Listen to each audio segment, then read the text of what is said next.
آپ لوگ ہر session record بھی کرتے ہیں یا پھر لائف اسٹریمنگ ہوتی ہے؟ لائف اسٹریم وہ تو آٹومیٹکلی ریکارڈ ہو جاتا ہے. اس کو یوٹیوب اپ کر کے ہاں نہیں وہ یوٹیوب پہ لائیو بس چلا گیا.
Okay.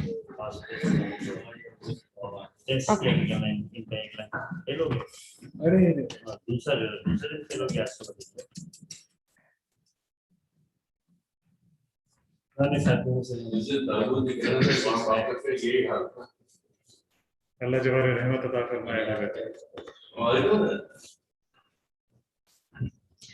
اللهم صل على محمد وآل محمد. بسم الله الرحمن الرحيم.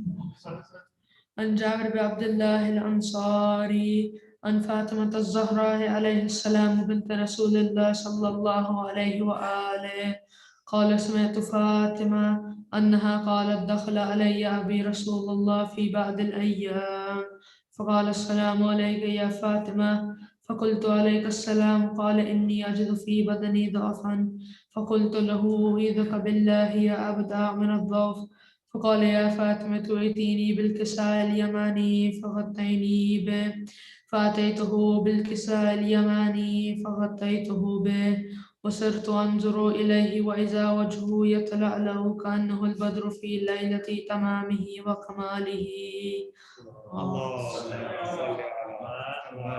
فما كانت إلا ساعة وإذا بولد الحسن قد أقبل وقال السلام عليك يا أمه فقلت عليك السلام يا قرة عيني وثمرة فؤادي فقال لي يا أمه إني أشم عندك رائحة طيبة كأنها رائحة جدي رسول الله فقلت نعم إن جدك تحت الكساء فأقبل الحسن نحو الكساء وقال السلام عليك يا جدا يا رسول الله أتأذن لي أن أدخل معك تحت الكساء فقال وعليك السلام يا ولدي ويا صاحب حوضي قد أذنت لك فدخل معه تحت الكساء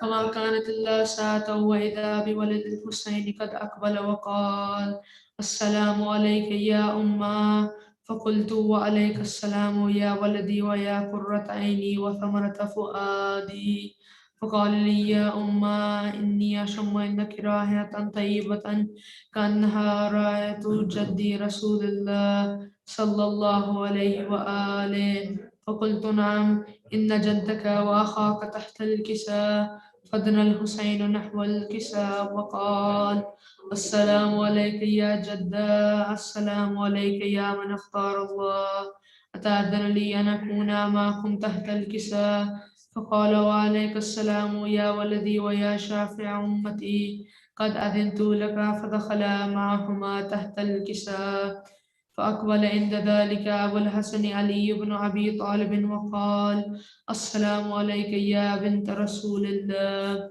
فقلت وعليك السلام يا أبا الحسن ويا أمير المؤمنين فقال يا فاطمة إني أشم عندك رائحة طيبة كأنها رائحة أخي وابن عمي رسول الله فقلت نعم ها هو مع ولديك تحت الكساء فأقبل علي نحو الكساء وقال السلام عليك يا رسول الله أتأذن لي أن أكون معكم تحت الكساء قال له عليك السلام يا أخي ويا وصي وخليفتي وصاحب لوائي قد أذنت لك فدخل علي تحت الكساء ثم أتيت نحو الكساء وقلت السلام عليك يا أبتاه يا رسول الله تأذن لي أن أكون معكم تحت الكساء قال وعليك السلام يا بنتي ويا بذعتي قد أذنت لك فدخلت تحت الكساء فلما اكتملنا جميعا تحت الكساء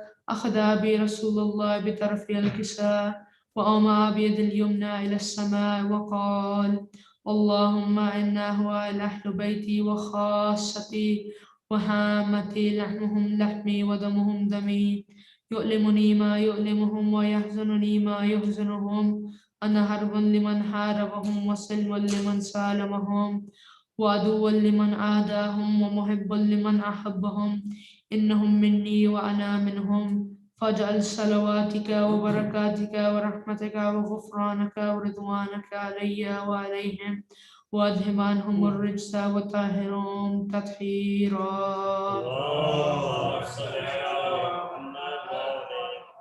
فقال الله عز وجل يا ملائكتي ويا سكان السماوات إني ما خلقت سماء مبنية ولا أرضا مدحية ولا قمرا منيرا ولا شمسا مضيئا ولا فلكا يدور ولا بحرا يجري ولا فلكا يسري إلا في محبة هؤلاء الخمسة الذين هم تحت الكساء. فقال الأمين جبرائيل يا ربي ومن تحت الكساء؟ فقال عز وجل هم أهل بيت النبوة ومأذن الرسالة هم فاطمة وأبوها وبعلها وبنوها. فقال جبرائيل يا ربي أتأذن لي أن أهبط إلى الأرض لأكون معهم سادسا؟ فقال الله نعم قد أذنت لك. فهبط الأمين جبريل وقال السلام عليك يا رسول الله.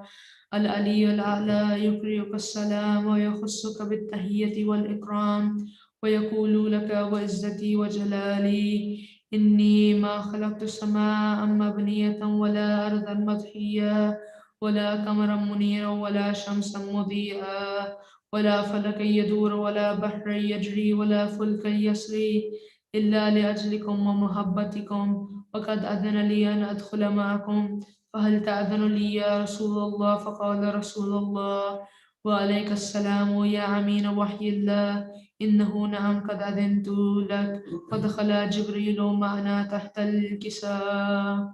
اللهم صل على فقال لأبي إن الله قد أوحى إليكم يقول إنما يريد الله ليذهب عنكم الرجس أهل البيت ويطهركم تطهيرا. اللهم صل على محمد وعلى آله. فقال علي لأبي يا رسول الله أخبرني ما لجلوسنا هذا تحت الكساء من الفضل عند الله.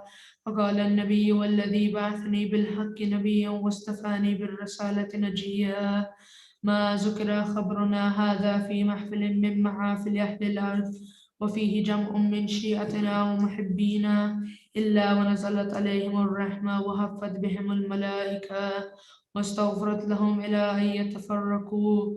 فقال علي إذا والله فزنا وفاز شيعتنا ورب الكعبة. فقال النبي ثانيا يا علي والذي بعثني بالحق نبيا واصطفاني بالرسالة نجيا ما ذكر خبرنا هذا في محفل من محافل أهل الأرض وفيه جمع من شيعتنا ومحبينا وفيهم محموم إلا وفرج الله حما ولا مغموم إلا وكشف الله غما ولا طالب حاجة إلا وقضى الله حاجته.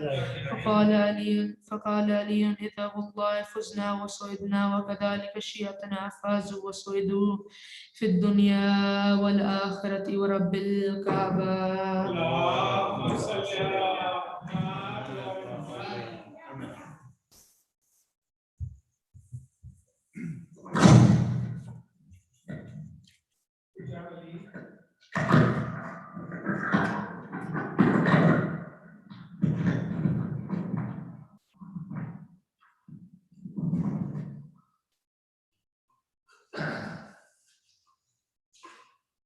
खादिन अस्सलाम वालेकुम। आज हम मस्जिद-ए-अली में अपने दसे इमाम an-Naqi अलैहिस्सलाम की विलादत के बाद सादत मनाने के लिए जमा हुए।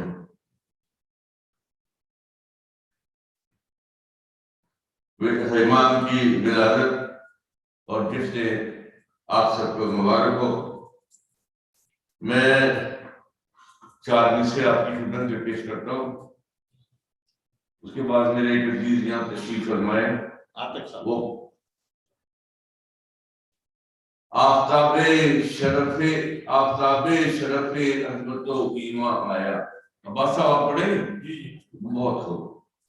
आफ्ताबे शरफे अजमतो ईमा आया और आया दुनिया में नकली हासिले दौरा आया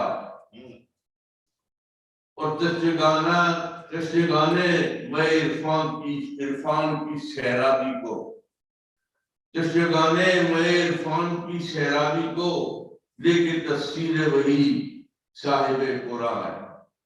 इन अल्फाज के साथ दरख्वास्त गुजार हूं जनाब अब्बास साहब से कि तशरीफ लाए। मैं उनसे दरख्वास्त करूंगा कि यहीं से पढ़ें ताकि बार बार उसको बदलने की जरूरत ना हो। बड़ा शुक्रगुजार हूँ आपका, बहुत मेहरबानी। इमाम अली नकी इस्लाम के शान में चंद अशआर। अल्लाहुम्मा सल्ली अला मुहम्मद व अला मुहम्मद। जहाँ में आज इमाम अली नकी आए, जहाँ में आज इमाम अली नकी आए, जो निशान तकी हैं वही वली आए, जो निशान तकी हैं वही अली वली आए। नबी के मिस्र अली थे, अली के मिस्र नकी। पढ़ो दरूद के वो 10वें इमाम मुत्तकी आए। खुदा ने बख्शी है इनको विलायते कौनैन, न क्यों ज़बान पे अपनाने अली आए। नारे अली वो आए राहत जाबर के मोमिनों के लिए, वो आए राहत जाबर के मोमिनों के लिए। दुआ है मेहदी के दुनिया में आश्ती आए। आमीन। चंद शेर मौला मुश्किल कुशा। पर्दे कुन जब उठाया या अली कहने के बाद, पर्दे कुन जब उठाया या अली कहने के बाद, या अली ही लब पर आया या अली कहने के बाद।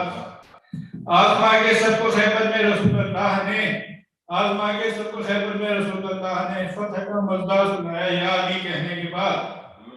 मुस्तफ़ा ने खुद गदीर ख़म में सबके सामने, मुस्तफ़ा ने खुद गदीर ख़म में सबके सामने मेरे मौला को उठाया या अली कहने के बाद।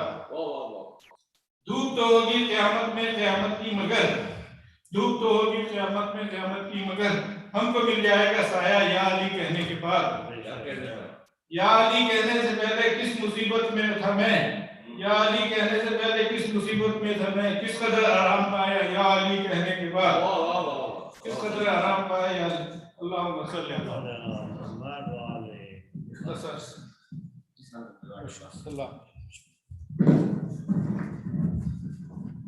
हज़रत मैं अब्बास साहब का बहुत शुक्रगुजार हूँ। हकीकत यह है कि जब प्रोग्राम होते हैं तो पढ़ने वाले, अच्छे पढ़ने वाले खास तौर पे उनकी लाइन लग जाती है और फिर बड़ा मुश्किल हो जाता है पाँच हज़ार को पढ़ाना। लेकिन अब्बास साहब उन लोगों से हैं जिन्होंने कभी ना नहीं, और मौला का कोई भी प्रोग्राम होता है उसमें वो पढ़ने के लिए हमेशा आ गया है। मैं इनका बड़ा शुक्रगुजार हूँ। अल्लाह ताला इनकी इस इबादत को कबूल फरमाए। शुक्रिया। अब मैं इसके साथ दरख्वास्त गुजार हूँ जनाब आतिश साहब से तशरीफ लाए। बर मोहम्मद व आले मोहम्मद सल्लल्लाहु।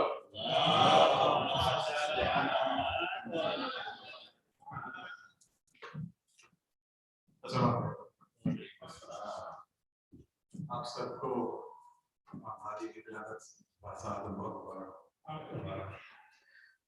आप हजरत की तरह आज की मुनासिबत से तो कोई अच्छा नहीं है मेरे पास, लेकिन अबू मोहम्मद आसरा मोहम्मद तो इंशाल्लाह पहले शुरू करते हैं और फिर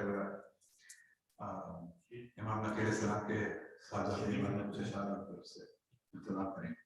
दो बार शुरू करके 6 से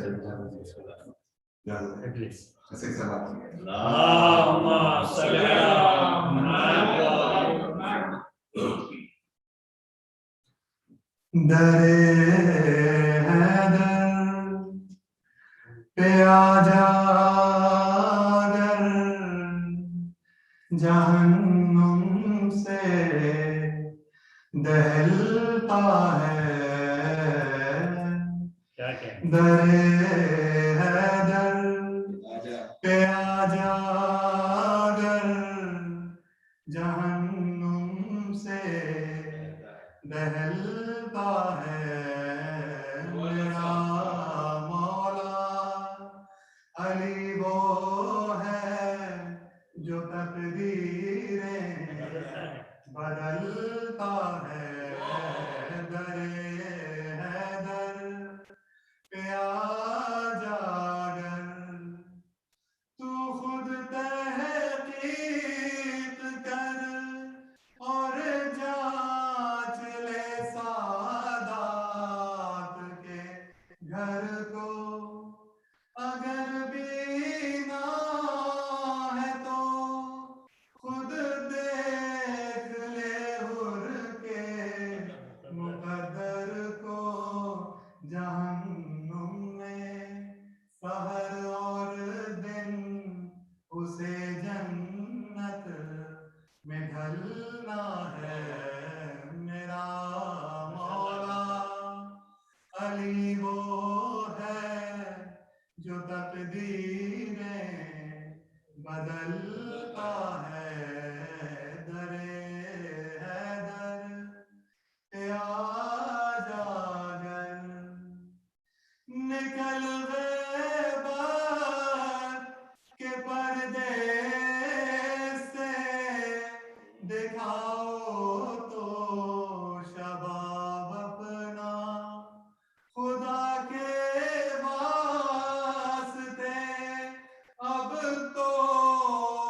مدحت امام عصر کی لب پر لیے ہوئے، مدحت امام عصر کی لب پر لیے ہوئے، قطرہ ہے آج ظرف سمندر لیے ہوئے، قطرہ ہے آج ظرف سمندر لیے ہوئے، میرا عریضہ جانب کوثر لیے ہوئے، میرا عریضہ جانب کوثر لیے ہوئے، موجیں چلی ہے میرا مقدر لیے ہوئے، موجیں چلی ہے میرا مقدر لیے ہوئے، اتنی سبک ہے ہاتھ میں مدحت کیے بیاض، اتنی سبک ہے ہاتھ میں مدحت کیے بیاض، حیدر ہوں جیسے ہاتھ میں خیبر لیے ہوئے، حیدر ہوں جیسے ہاتھ میں خیبر لیے ہوئے، جن لوگوں نے جلایا تھا بستر امام کا، جن لوگوں نے جلایا تھا بستر امام کا،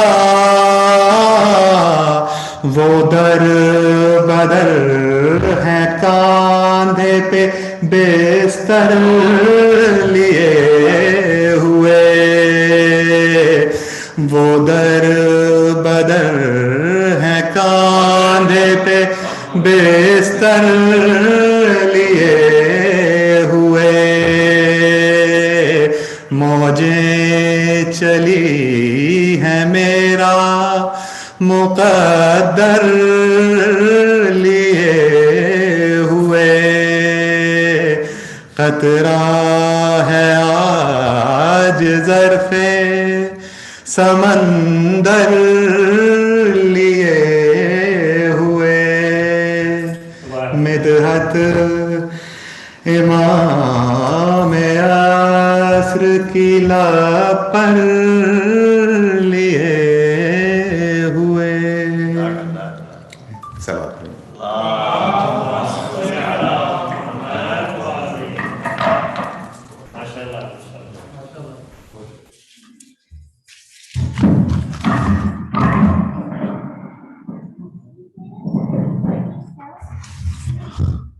حضرات، مجھے ایسا لگتا ہے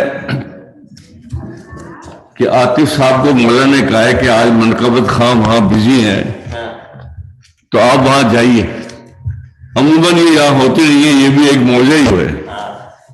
بہت بہت شکریہ صاحب، بہت شکر گزار ہوں میں۔ دو چار مصرے پیشی خدمت ہیں۔ میں سمجھتا ہوں میری بھی لاٹری اس لیے آج نکل آئی کہ اچھے پڑھنے والے نہیں ہیں، تھوڑی دیر آپ لوگ برداشت کریں، میں شکر گزار ہوں گا۔ جو 10واں مہر تاباں جلوہ زا ہے، جو 10واں مہر تاباں جلوہ زا ہے، منور آج پھر ارض و سما ہے، منور آج پھر ارض و سما ہے، نواں یہ گلشن زہرا کا غنچہ، نواں یہ گلشن زہرا کا غنچہ، اور بہار بوستان مصطفیٰ ہے۔ اور شعر عرض ہے، یہ ہے سجادہ عابد کی زینت، یہ ہے سجادہ عابد کی زینت، علوم باقری کا رہنما ہے، علوم باقری کا رہنما ہے، یہ ورثہ دار جعفر ہے جہاں میں، یہ ورثہ دار جعفر ہے جہاں میں، ایاں تیور سے اس کے ہو رہا ہے، ایاں تیور سے اس کے ہو رہا ہے، یہ جانے موسی کاظم ہے بے شک، یہ جانے موسی کاظم ہے بے شک، یہ بچہ نور عین رضا ہے، یہ بچہ نور عین رضا ہے، یہ دلبر ہے علی و متقی کا، یہ دلبر ہے علی و متقی کا، خدا والوں کا 10واں پیشوا ہے، خدا والوں کا 10واں پیشوا ہے، اور پڑھیں گہوارے میں آیات قرآن، پڑھیں گہوارے میں آیات قرآن، یہ ورثہ دار علم مرتضی ہے، یہ ورثہ دار علم مرتضی ہے۔ وہ تھا سن 6 سال جب امامت پائی، تھا سن 6 سال جب پائی امامت، سوائن کا ثبوت ایسے دیا ہے، اور تقی کو حق نے بخشا ہے وہ دلبر، تقی کو حق نے بخشا ہے وہ دلبر، نقی ہے نام عبد حق نما ہے، نقی ہے نام عبد حق نما ہے کیا توحید سمجھا دے گا سب کو، ہے کیا توحید سمجھا دے گا سب کو، یہ بندہ عارف ذات خدا ہے، یہ بندہ عارف ذات خدا ہے، اور علی یہ بھی ہے جب یہ ہے مسلم، علی یہ بھی ہے جب یہ ہے مسلم، تو ان کا ذکر بھی ذکر خدا ہے، تو ان کا ذکر بھی ذکر خدا ہے۔ اور سرزاد مقطع پیش ہے، یہ فرد صاحب کا لکھا ہوا کلام ہے، تیرے سب کام بن جائیں گے فرحت، فرد صاحب کہتے ہیں تیرے سب کام بن جائیں گے فرحت، ہر ایک جملہ تیرا معجز نما ہے، ہر ایک جملہ تیرا معجز نما ہے، جو 10واں مہر تاباں جلوتا ہے۔ حضرات ان الفاظ کے ساتھ اردو کی پوٹری کا حصہ اپنے اختتام کو پہنچا، اور میں اس کے بعد اپنے ادب اور لحاظ سے میں درخواست گزاروں جناب قبلہ مولانا جناب نصیر صاحب سے جب تشریف لائیں اور انہوں نے خود دیں گا پر محمد و آل محمد صلی اللہ صلی اللہ علیہ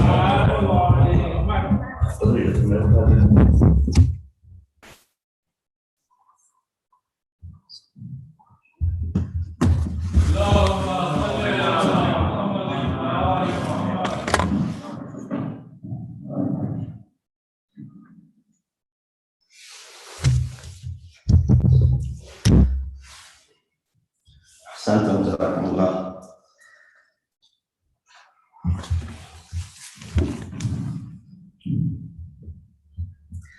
أعوذ بالله من الشيطان الرجيم بسم الله الرحمن الرحيم الحمد لله الذي قصرت عن رؤيته أبصار الناظرين وعجزت عن نعته أوهام الواصفين الحمد لله رب العالمين الصلاة والسلام على أشرف الأنبياء والمرسلين خاتم النبيين أبي القاسم محمد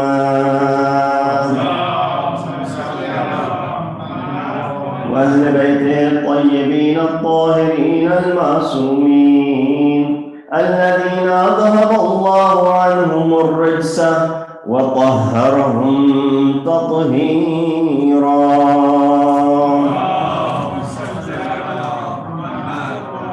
أما بعد فقد قال الله تبارك وتعالى وقوله الحق وهو أصدق القائلين بسم الله الرحمن الرحيم يا أيها الذين آمنوا أطيعوا الله وأطيعوا الرسول وأولي الأمر منكم فإن تنازعتم في شيء فردوه إلى الله والرسول إن كنتم تؤمنون بالله واليوم الآخر ذلك خير وأحسن تأويلا. صدق الله العلي العظيم. السلام عليكم ورحمة الله وبركاته. Greetings and felicitations on this very auspicious occasion upon which we celebrate the prosperous birth of our 10th Imam, Imam Ali an-Naqi al-Hadi alayhi salatu wassalam. Extend greetings to Jami' al-Mu'mineen, the Maraji of our time, and especially Imam of our time, for this Wiladat of his grandfather. May Allah subhanahu wa ta'ala, with the barakat of this Wiladat, hasten the reappearance of our great Imam and count us amongst the helpers and the soldiers and the awan of Imam Zaman. While this Imam, whose Wiladat that we are celebrating on this night of 15th of Zulhijjah, Nima Zulhijjah marks the Wiladat of 10th Imam. As the poetry program was being conducted by our very respected Zafar Jafri Saab, I can tell him that people were listening to him online as I got text messages from people all the way from Houston that, you know, he's reciting standing here. So people were listening to you online and they're listening to you online. While there are benefits of having programs live streaming and online, but yes, there are you know, the negative effects of that as well, which is that sometimes people just relax at home and they say, well, you know, if we can listen to the same thing from the comfort of our, you know, living room, why bother going to the masjid? But alhamdulillah, this is you know, while many of you showed up, this is a tawfiq from Allah subhanahu wa ta'ala that has been part of your schedule today, and you were able to prioritize this mahfil over all the other you know, scheduled events that you may have had in your daily plan. Weekend, Saturday night, Sunday, and of course, these are times when people hang out with their families, go out and have, you know, something something recreational done so that they can enjoy themselves, which is all good. But I think we should also not neglect when we have these sort of programs. Alhamdulillah, we have a good crowd who is present over here, and we couldn't be more thankful and grateful to Allah subhanahu wa ta'ala for having bestowed us with this place where we can gather and celebrate all of these different programs, whether Jashn or whether Masjid-e-Ali. Sallu ala Muhammad wa ali Muhammad.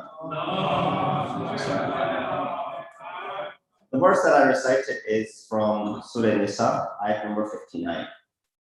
Very famous ayat, and I'm sure you've heard the beginning of this ayat on other occasions as well.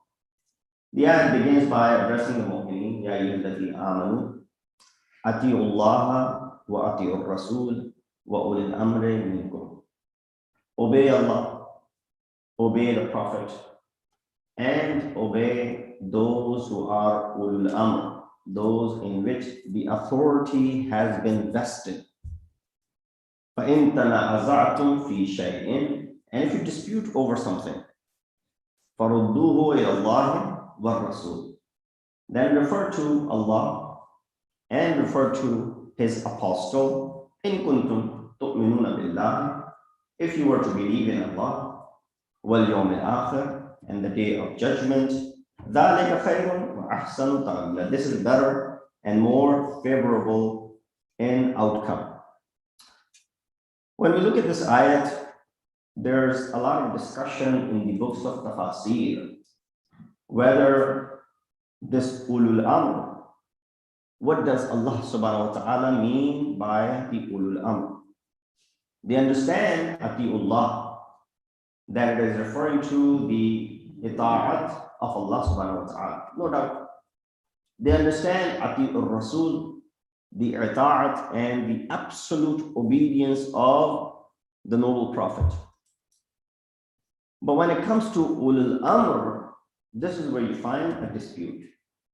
If you pick up the books of tafsir of Ahl Tasannun, you find multiple aqwal, multiple explanations, and multiple tafsir as to what ulul azm, or ulul amr rather, is referring to. The literal translation of the word ulul amr, as I translated for you, are those in which Allah vested this authority, or they have been given this authority. Ulul amr means that. So when they look at it, they mention in one of the tafsir that it refers to all the hukumran and the rulers in the history. Anyone who has power over you, whether just or unjust, is ulul amr. That's one of the tafsir. I'm not saying that it makes sense or not, but you find that in tafsir. Even a lay person like you and I would say, how does that even make sense? That when it is mentioned atiullah, atiur rasul, how can you mention an ordinary person on the same breath? Because this is the ita'at of Allah, ita'at of His apostle, and then ita'at of someone who's after the Prophet. So if you're saying any person in the history who's a ruler, who had the government in their possession, in their hand, is referred to as ulul amr, I think many people will shake their head and say it's very difficult to fathom that. With this formula, even Yazid, who had briefly taken over, would be considered ulul amr. And that's why they don't have any issues with declaring that. And that's why you find that still today people go out and they try to justify the actions of Yazid. While many try to distance themselves, many try to justify it because of this reason, that he was ulul amr as well. Because he was legitimate as far as his hukumat is concerned. He was chosen by a legitimate leader according to their aqaid. So from that aspect, even he is what? Ulul amr. Any rationale, common sense would decline. So how can you go ahead and place someone who does not fit the criteria to be the Khalifatullah and then make them to be ulul amr? That's why in some of the aqaid some of the Muslims, some of the mazahib, it is mentioned that even if the ruler is Jabir, even if the ruler is Zalim, you still have to obey them. While this goes exactly against the ayat of Quran. While this ayat of Quran is saying, Atiullah wa atiur Rasul wa ulil amri minkum, and we don't know who these ulul amr are, ayat of Quran is also telling us, La tuti', don't obey those who are kazzab and those who are sinners. So if you find someone who makes his way to the top tier and is a ruler, but he is a liar and he is a sinner, openly sins, Quran says don't obey this person. Ayat of Quran is there. So while ulul amr might be ambiguous for you, but you can't go ahead and put this with that ayat which says, "Wala tuti'," do not obey those who are, sinners and those who are kazzab. That's the simple forward answer of Quran. So then we come to the tafsir of majority, some of Ahl Tasannun and all of Ahl Tashayyu. What have they said as far as Ulul Amr is concerned? All of the tafsir of Ahl Tashayyu are muttafaq alayh. I don't think anyone disputes this fact that Ulul Amr in this ayah refers to none other than Amir al-Mu'mineen and the Al of Ali ibn Abi Talib alayhi salatu wassalam.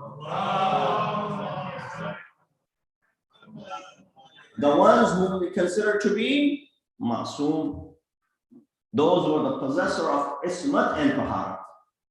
It makes sense. Why? Because they are not the ones, as Quran is saying, "Wala tuti'." Don't obey those who are kazzab and sinners. They're Ma'soom. Secondly, this ayat was revealed. The previous ayah says that, all those who believe, return the amanah to those whom it belongs to. So it's referring to Rasulullah as well. Amanat is being returned. And Rasulullah, this ayat was revealed when he had placed Amir al-Mu'mineen after he traveled to Tabuk, and he placed Amir al-Mu'mineen in his place by saying what? Anta minni bi manzilati Haruna min Musa illa la nabiyya ba'di. You are to me like Harun was to Musa, except there's no Nabi after me. This ayat came down, Ya ayyuhalladhina amanu ati'u Allah wa ati'u ar-rasul wa ulil amri minkum. Obey Allah, obey the apostle, and those in which authority has been vested. Rasulullah is vesting the authority into Amir al-Mu'mineen when he left him, when he went for Tabuk. So here you can put this together and understand that Ulul Amr refers to Ma'sumin alayhi wassalatu wassalam. Salawat Muhammad wa ali Muhammad. And if that wasn't a proof enough, this is something which is historical. That's something which could be proven from the context of revelation. There, everybody will quote when this ayat was revealed. There's no dispute when this ayat was revealed.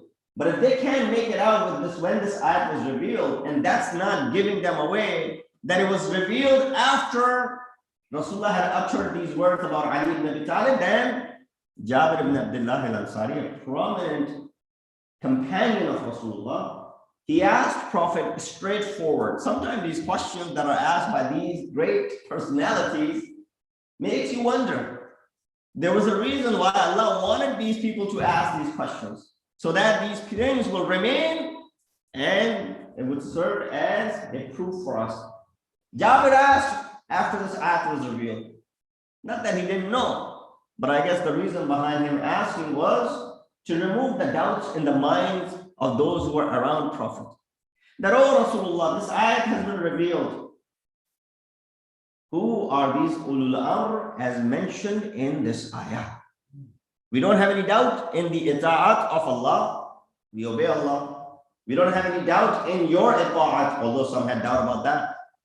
But people are doubtful as to who these Ulul Amr are. Rasulullah then says the following.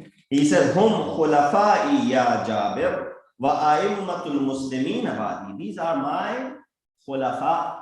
These are my representatives. These are my successors. Or they are a'immatul muslimin. They are the imams of Muslimin. It's ambiguous. People might say khulafa ba'di might refer to khulafa rashidin. So what is Rasulullah saying over here? Making matters even more confusing? No, that's not where the riwayat ends. He said, Hum khulafai, they are my khulafa ya Jabir, wa a'immatul muslimin, they are the imams of Muslimin, ba'di, after me. And now hear the words of the riwayat.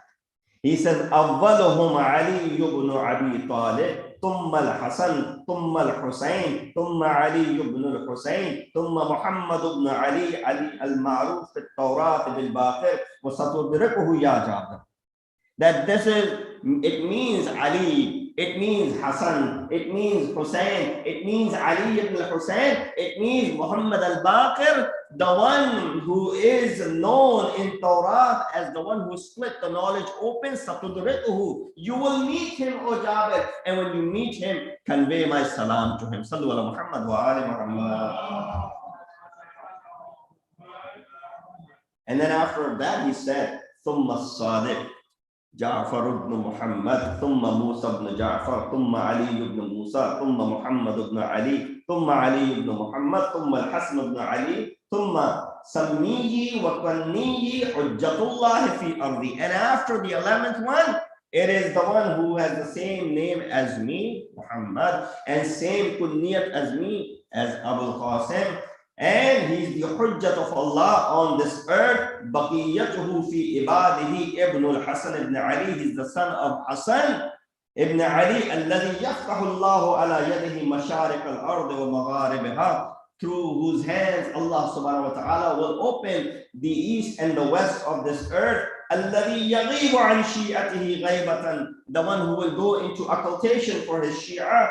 لا يثبت على القول في إمامته إلا من امتحن الله قلبه بالإيمان. And the hearts of those will not open unless they are tested as far as the imamat of that Imam al-Ghaib is concerned, because a lot of people will fall into being victim of not following the Imam who is Ghaib, and the ones who believe in him, this is a great imtihan and exam for them. Sallallahu Muhammad wa ali Muhammad.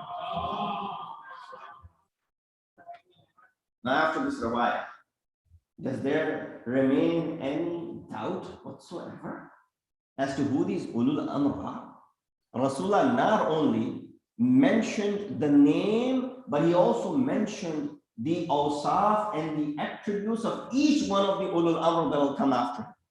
He said, these are my khulafa, these are the imams of Muslimin, they are named like this, this is their kunniyat, this is their alaqab, so that you don't have any doubt which Ali ibn Hussein, which Muhammad ibn Ali, which Ja'far ibn Muhammad. So there is no doubt whatsoever. I'll mention their name and I will also mention their attributes to you.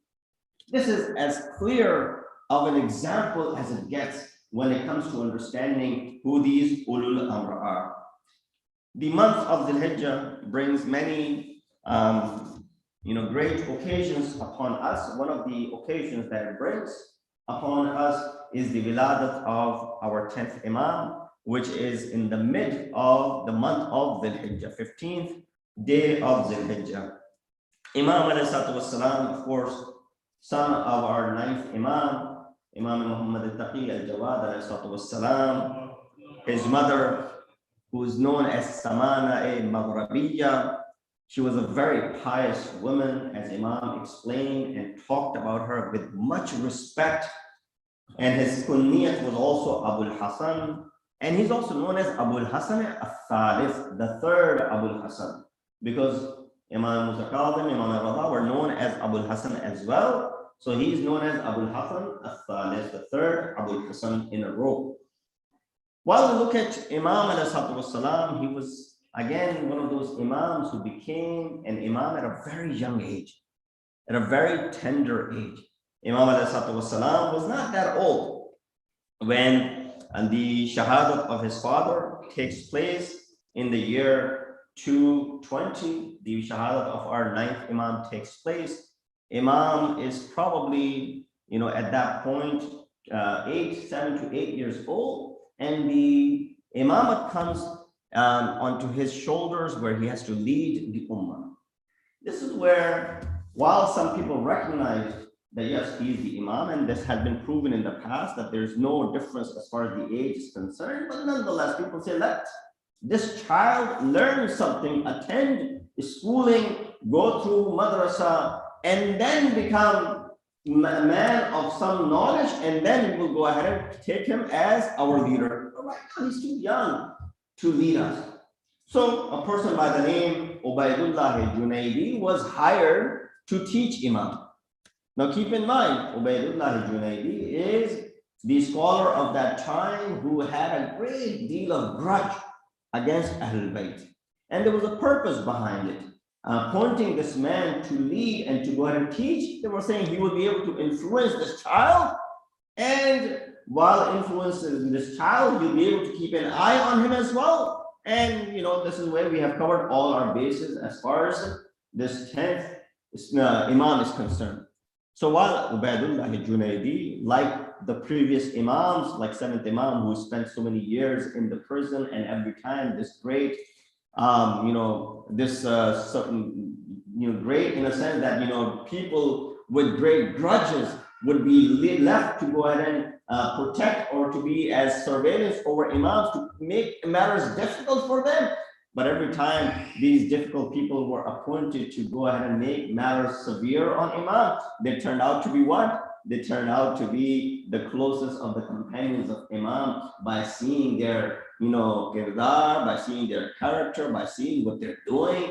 7th Imam, this person who was asked as to why don't you make matters difficult on him? He said, what do I do? He spends the entire night doing the ibadah, and he spends the entire day fasting and worshiping. What is it that you want me to do? As far as this man is concerned, he never bothers us. He doesn't tell us anything. He doesn't ask for anything. What else do you want me to do? Do you want to make things worse for him? Similar is the case of Ubaidullah al-Junaidi. He's there to go ahead and brainwash Imam. He's there to go ahead and keep an eye on Imam. After a while, people asked him, oh, Ubaidullah, what do you think of this child? Is he learning anything?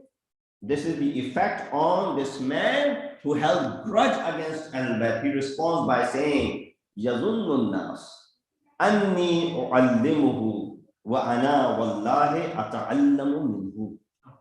People think,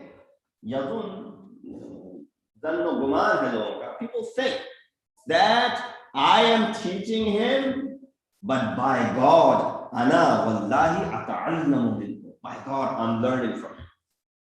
They have appointed me to teach him, but by God, I am learning from him every single day. Now, this could have been said from the aspect of, we can learn a great deal from a child as well.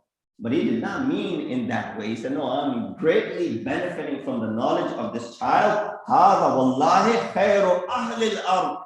This child, by God, is the best of the creations on the face of the earth at the moment.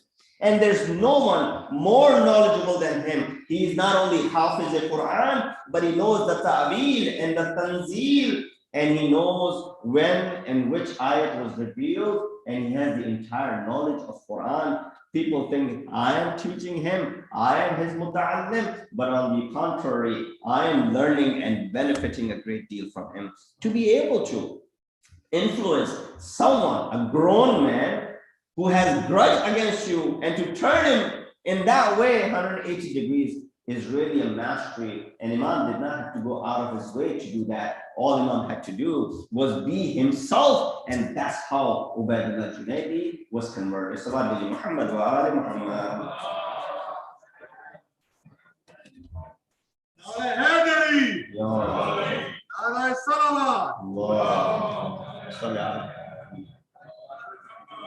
Imam held a great deal of respect for scholars as well. And for that reason, once there came a person in the gathering of Imam who was a knowledgeable person, who was a scholar, who was an alim, who had debated with Nasibi. Nasibi are those who lower the status of Ahlul Bayt. You have the Ghali, the Nusayri, and then on the contrary, you have Nasibi, those who hold grudge. In fact, to the extent that some of our Maraja have given fatwa that Nasibi are in the same category as the atheist, and majority of them believe, as far as the najasat al-dakhili of these individuals is concerned, that they are najas because of the nasibiyat that is in their heart. So Nasibi is someone who's worse than Ahl Kitab or those who are unbelievers. That's the way Nasibi is treated. So this man who spoke and who had defeated a Nasibi in his life, when he came to the gathering of Imam Hadi, Imam Dara, Imam respected him, and Imam sat him down next to him. A lot of people saw this action and they started complaining as to why is it that Imam ﷺ is giving so much attention to another scholar. Imam himself is Imam, and it does not make sense for Imam to do such a thing. He is at the highest level of ilm, and for him to go out and do something like this, it does not look good. In fact, similar is mentioned in the time of one of the Sultan of the Ottoman Empire. Now, I'm not comparing, but the Sultan in the Ottoman Empire, once he was traveling through Iraq, and he was near Najaf, and he was told that there's a grave of Ali ibn Abi Talib nearby. He said, I want to go ahead and do the ziyarah. He had also a qazi with him. Qazi knew that Ali is the Imam of the Shia, and Uthmani Empire is not the followers of Madhhab al-Shari'ah. So with the grudge that he had for Ahlul Bayt, he said, it doesn't suit you. A person of your caliber, you are Khalifatul Muslimin, you are Amirul Mu'mineen of the time. For you to go ahead and visit someone who was the Amirul Mu'mineen of the past, it does not make sense. So he tried his best to make the Sultan of the Ottoman Empire not to visit. So the Sultan said, let's do istikhara. See what the istikhara says, because I really want to go and you're persuading me not to go. We are stuck in this, this dead end. What to do? This is where when you're stuck at a dead end, that's when you should do istikhara. Not when you have only one option and only one path, and then you go ahead and do istikhara. Majority of our istikharas are done when you only have one option. Well, yes, but it's a very difficult option. We want to buy a house and there's only one house that is available, and that's the one that we want to meet all our needs, but we want to do istikhara for it because it's a big investment. We have an offer, we have a prospect for our child, for our daughter, for marriage, a proposal, we want to do istikhara. All these istikharas are done when you have multiple options to you, at least two. But when you only have one option, then do your homework, do istishara, go ahead and consult with the expert and then move along with it. Because if the istikhara, basically a lot of the time, when people do istikhara on those occasions, they're just looking for, just a supplementary support from Allah subhanahu wa ta'ala. We have made our mind to do this, but we just want Allah subhanahu wa ta'ala to also come and say, yes, go ahead and do this. Istikhara came out very good. But sometimes istikhara comes out bad, and then they're stuck. Malana, can we do istikhara again? Why did you do it in the first place?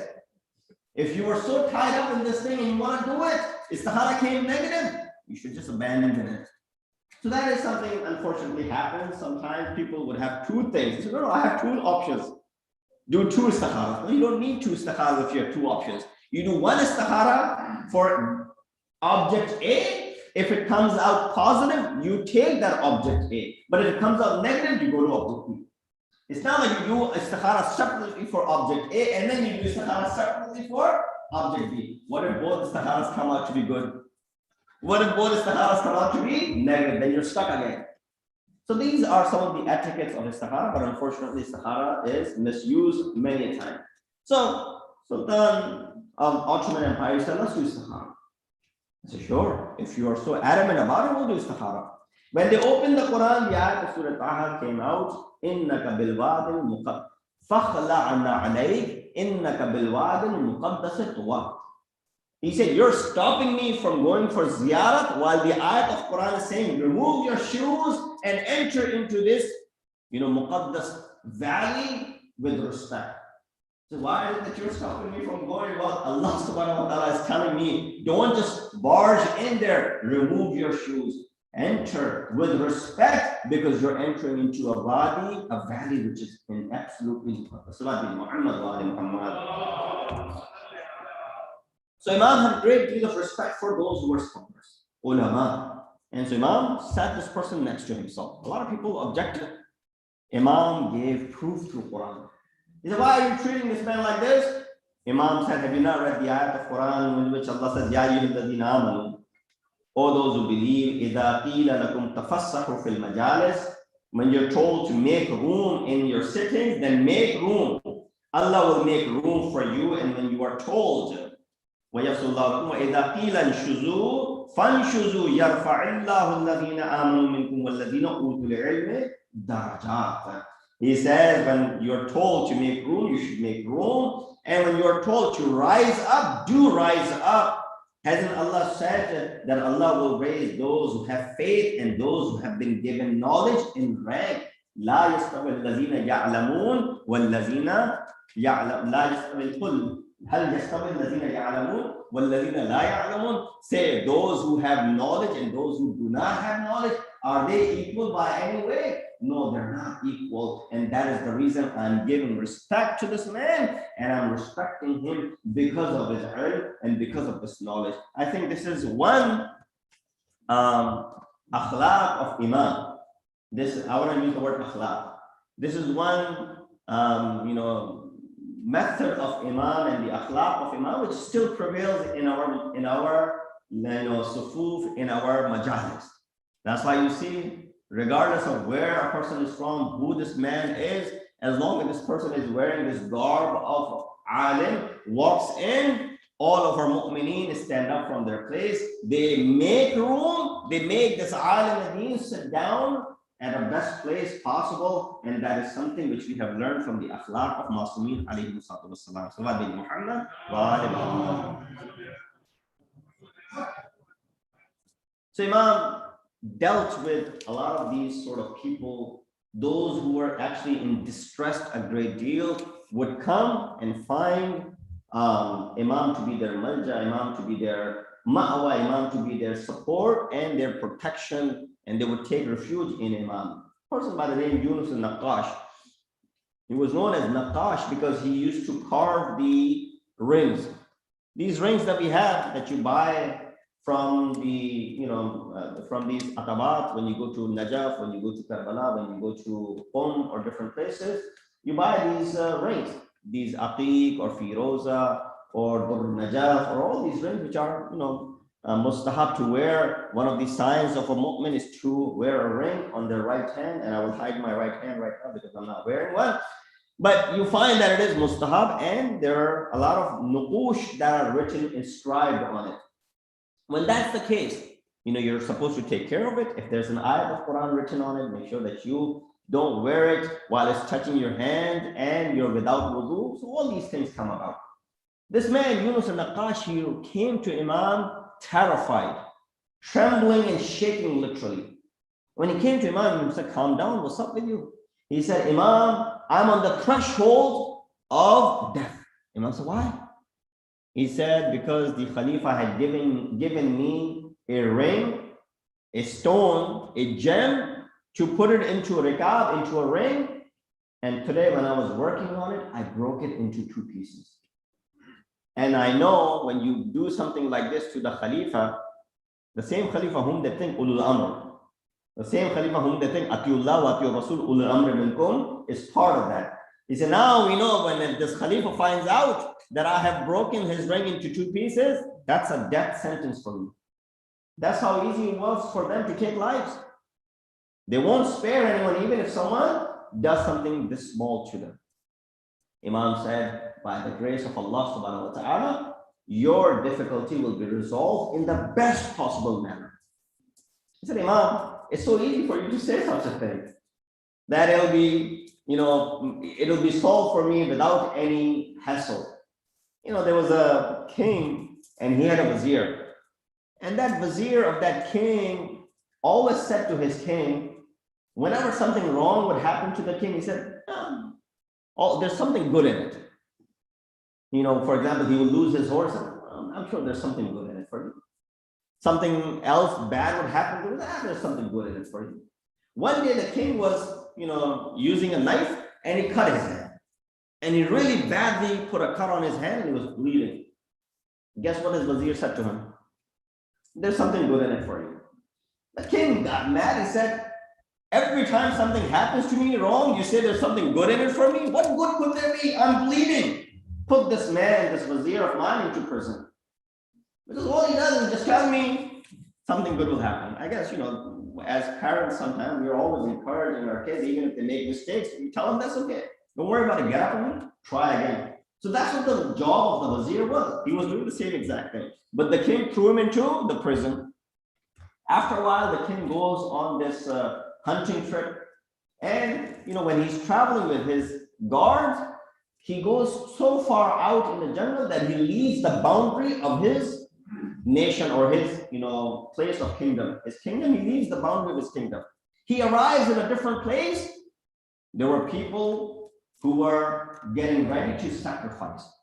You know, Qurbani just went, eat a Qurban, you sacrifice. So these people were getting ready to Qurban and to do sacrifice as well. When they saw this man decorated from top to bottom like a king, he said, what could be a better Qurbani than this king? So they grabbed him, they tied him up with the ropes, and they asked the Jallat to go ahead and do his job, because this is the best Qurbani that we could offer to our gods. And when that happened, this king was now praying. He was breathing his last breath. As soon as this Jallat comes to go ahead and sever his head, he sees that this king's hand is cut and there's a defect in it. He tells his superiors, this person is defective, and we don't want to give a defected Qurbani for our gods. Spare this man and let him go. The king feels amused. He leaves that place. He runs back to his kingdom. He finds his guards. He makes it back to his kingdom, and he makes it back to his palace. He says, release the vizier immediately. So why? He said, no, bring it to me. When they bring the vizier to him, they said, you were right. Everything happens for a purpose, and I cut my hand. That was also for a purpose.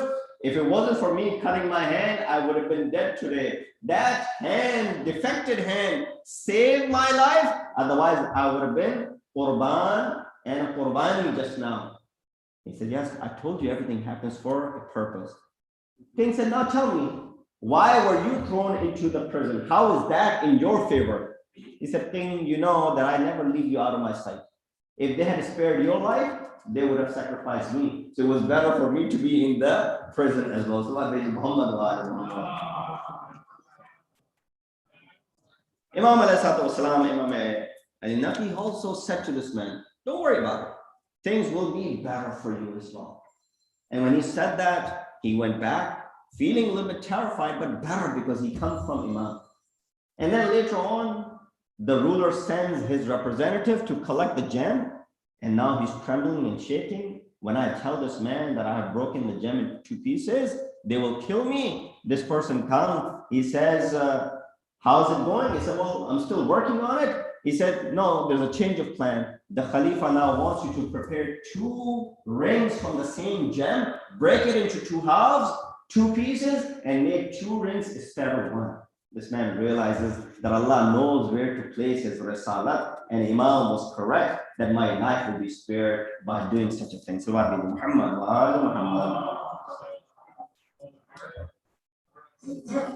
Imam of course lived in a time when he faced these cruel rulers of the time. And some of these cruel rulers were such as Mutawakkil, who was considered to be Yazid of his time, if not worse, because of the atrocities this man Mutawakkil committed. Ibn Sakit is one of these scholars of the time who was placed as a teacher for the children of Mutawakkil. The 2 kids of Mutawakkil, Mu'taz and Mu'id Billah, were the students of Ibn Sakit. Now one day while Ibn Sakit, as was the case, waiting for his students to arrive, Mutawakkil was around him. Mutawakkil asked him that, Ayyuhuma ahabbu ilayka? Which one of them are better for you or more beloved to you? Wiladan, my 2 sons, Hadan or Hassan and Hussein? He's putting him in a very tough situation. Again, the ruler of the time, you want to call them Atiullah wa Atiur Rasul wa ulil amri minkum. Look at the cruelty. That if Ibn Sakit answers in one way, he knows his life will be at stake. But at this moment, Ibn Sakit doesn't really care about his life. When Mutawakkil asked him, Ayyuhuma ahabbu ilayk? Which one of the 2 are more beloved to you? Hazan, Waladan, my 2 sons, Mu'taz and Mu'id, or Hassan and Hussein? Hassan and Hussein, of course, referring to this Imam of Amir al-Mu'mineen. Ibn Sakit said, Wallahi, inna kambaran Mawla Ali ibn Abi Talib khayrun minhuma wa min abihima. You're talking about Hassan and Hussein and comparing your sons with Hassan and Hussein? By God, the ghulam and the servant of Ali Kambar is superior to your sons and their father included. And you're comparing them to Hassan and Hussein? How can you even compare Sayyada Shabab Ahl al-Jannah with your 2 sons? Well, in my humble opinion, Amr, who was the servant and the ghulam of Ali ibn Abi Talib, is superior to your sons and is superior to their father as well. That, of course, ended up taking the life of Ibn Sikki, but he stood his ground as far as speaking up against the injustice. Salawatu Muhammad wa ali Muhammad. I also wanted to get into one more discussion regarding our 10th Imam, but I don't think I'll have time and I won't be able to do justice in regards to some of the aqwal of Imam, beautiful words of wisdom that we have received from Imam alayhi salatu wasalam. But inshallah, I'll share these in the upcoming nights with you when I get an opportunity. Imam lived in a time, as I said, the time of Mutawakkil was there, and Imam suffered a great deal through the hands of the surveillance of these rulers and these cruel rulers. From here, we understand that who the real Ulul Amr is. Ulul Amr were these personalities, and they had proven time and again, not just our 10th Imam, our 8th Imam, our 7th Imam, whenever they were faced with these difficulties, they always came out on top. There was a woman in the time of our 10th Imam who claimed to be Zainab bint Ali. She said, I'm Zainab. So why are you so young? Zainab should be so old, 200 years old right now. She said, no, every 40 years, my life goes back and I'm young again. Now, of course, she is the mudda'i and there's nobody to go ahead and dispute her claim. Go ahead and bring your dispute. How are you going to do so? So they gather all of these scholars to go ahead and put a dispute to this false claim of her, but there's no way of doing it. Science is not as advanced at that moment to go ahead and prove such a thing. So when all the scholars were unable to go ahead and put an end to it, of course, 10th Imam was called. When Imam was called, Imam said, sure, if she claims to be Ali as Zainab, then yes, throw her into the prison, throw her into the cage where you have the lions and these animals, wild animals in it. Why? Because Allah subhanahu wa ta'ala has made haram upon wild animals to go ahead and hurt the Al of Ali ibn Abi Talib. And if she's true in her claim, then of course, these animals, the lions and the tigers, they won't harm her either. This lady started fearing. She said, this man just wants me to get killed. If he's so true about it, why shouldn't he go ahead and tell? Why shouldn't he go ahead and first try this? And then I will enter the cage after him. Imam said, fine. They opened the cage. Imam went in. There were lions in that cage. As soon as Imam entered, all the lions, as if they understood the presence of the Imam of their time, they sat down, embracing the Imam with respect and not even raising their head above. And then Imam walked out of there right away, saying, this is what the animals are supposed to do when they see Imam al-Haqqa. How is it possible that you're so blind that animals are able to understand who the rightful Imam is, yet you guys are so blind you're not able to understand who the rightful Imam is? That lady said, I take my claim back. I was mistaken. I was making this false claim. I am not that Zainab, but I want to stay away from this case. So Imams prove once again the Risalat and the Wilayat. Where does it belong? It belongs in these personalities. We ask Allah subhanahu wa ta'ala to give us the tawfiq and the ability to follow the commands and the teachings of our 10th Imam, Imam Ali an-Naqi alayhi salatu wassalam. We ask Allah subhanahu wa ta'ala on this great occasion, on this auspicious occasion, the Wiladat of our 10th Imam, that Allah hasten the zuhur of our awaited Imam and make us amongst the helpers and the soldiers of Imam. Wa akhiru da'wana and alhamdulillah rabbil alameen. Inna Allah wa malaikatahu yusalluna ala nabi. Ya ayyuhalladhina amanu sallu alayhi wa sallimu taslima. Allahumma salli ala Muhammadin wa ala. Chalo,